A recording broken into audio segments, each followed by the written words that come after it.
ever noticed how some themes in history just keep echoing, like a melody that refuses to go away? Today we're looking at a thread that starts with a warrior king, moves through a mystical vision, and ends with a promise from Jesus himself. It's a wild journey, Alex. We are talking about a connection that spans over 1,000 years, linking the Old Testament, the Gospels, and the book of Revelation through one specific figure. Exactly. I want to start with David in Psalm 2, verse 9. He talks about someone who will break the nations with a rod of iron. That sounds, well, pretty intense and a bit scary, right? It definitely sounds aggressive on the surface, Nico. But in the ancient context, that rod of iron represented absolute authority and justice. It was about a king who couldn't be corrupted or broken by the chaos of the world. So David is setting the stage for a ruler who has ultimate power. But then we see John pick up this exact same imagery in Revelation chapter 12. Why would a New Testament writer go back to that iron rod imagery? That's the fascinating part, Alex. In Revelation 12, John describes a child who is caught up to God and his throne, destined to rule all nations with that same iron scepter. He's identifying Jesus as the fulfillment of David's ancient song. Wait, so we have this image of a powerful scepter-wielding ruler. But then we get to John 14 and Jesus starts talking about a counselor? Feels like a total shift in tone, doesn't it, Nico? It really does, doesn't it? In John 14:16, Jesus says, "I will ask the Father, and he will give you another counselor to be with you forever." It seems like a jump from a king with an iron rod to a gentle helper. That's what confuses me. How do we get from breaking nations with iron to a counselor who stays with us forever? Are we even talking about the same authority here? Actually, they are two sides of the same coin. The word Jesus uses for counselor is parakletos in Greek.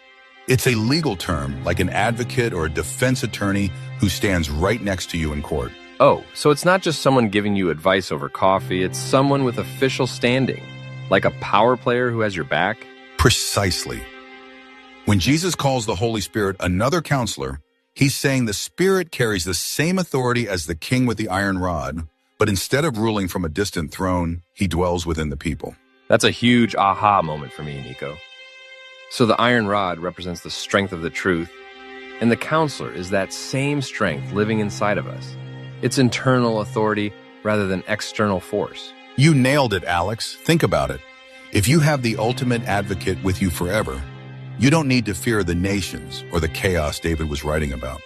You have the king's own representative as your constant companion. I love that Jesus says another counselor. It implies that he was the first one, right? He's passing the torch to someone who can be everywhere at once. Exactly. The Greek word there is allos, which means another of the same kind.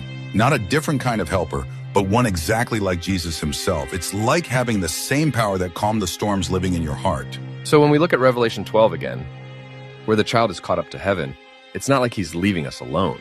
He's sending back this counselor to execute that iron rod authority through love and truth in our lives. That's a great way to put it, Alex. It's the transition from a physical kingdom to a spiritual one that is actually more powerful because it's forever. It doesn't depend on a physical scepter that can be stolen or broken. It's honestly mind-blowing how these scriptures from different millennia lock together like puzzle pieces. David sees the power, John sees the victory, and Jesus gives us the personal relationship. It really shows a consistent plan, doesn't it?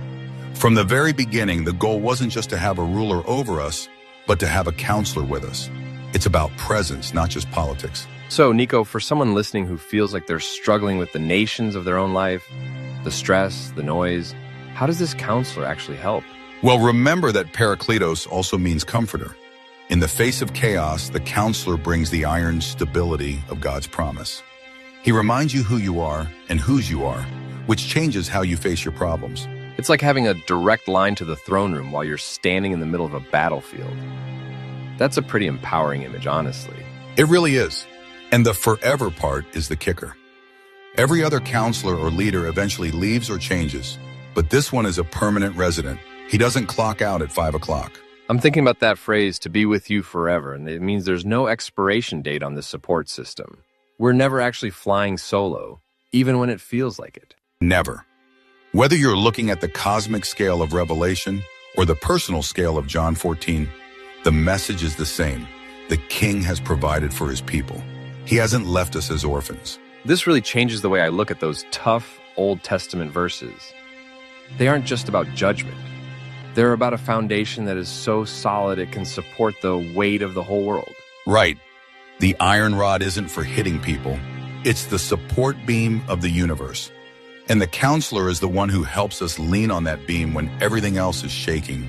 That is such a powerful takeaway, Nico. It's all about that shift from seeing God as a distant judge to a present advocate. A king who rules, but a counselor who stays. Exactly, Alex. It's the ultimate mystery of the faith. The transcendent king becoming the immanent friend. It's the story David started, John envisioned, and Jesus made a reality for all of us. Wait, let's dig a bit deeper into that iron rod thing before we wrap up. In Psalm 2, it says, "He will dash them to pieces like pottery." How does the counselor do that in our lives today? Is it about breaking down our ego? That's a profound insight, Alex. Think of the pottery as the false versions of ourselves we build up. The counselor uses the truth, that iron, to break through our illusions and our fears so that something better can be built. So the breaking is actually a form of healing? Like a surgeon breaking a bone that's set wrong so it can finally grow straight? That makes the scary verse feel much more like an act of love. Exactly. The counselor doesn't just pat us on the back. He advocates for our best self. Sometimes that means using the authority of the iron rod to protect us from our own bad decisions. I mean, I've definitely had those moments where I felt a strong no in my spirit about something I wanted to do. Is that the counselor at work? Most likely, Nico. That's the spirit acting as your advocate. He's looking out for your long-term peace rather than your short-term impulse. He's the iron strength when your own will is feeling a bit like fragile clay. It's amazing how these themes of strength and comfort are so intertwined. You can't really have true comfort without the strength to back it up. And you can't have healthy strength without the heart to use it for good. That's the beauty of the Trinity right there, Alex. The Father sends, the Son fulfills, and the Spirit sustains. All three working together to make sure that the rod of iron and the counselor are working for your benefit. It really makes you want to go back and read these passages with fresh eyes. It's not just ancient history, it's a living reality that Jesus promised would be with us right now, today.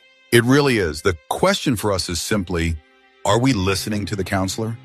Are we allowing that iron truth to shape us? Or are we still trying to hold on to our own fragile pottery? That's the big question, isn't it? I think I'd rather have the iron.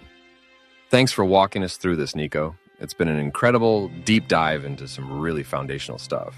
Anytime, Alex. It's always worth looking at how the whole story fits together. It's much bigger and much more personal than we often realize. If you're listening at home, maybe take a second today to think about that counselor. You're not alone, you have an advocate, and he's not going anywhere. We'll see you next time. Stay strong and remember, the King is with you. Bye, everyone. Have you ever noticed how some themes in history just keep echoing, like a melody that refuses to go away?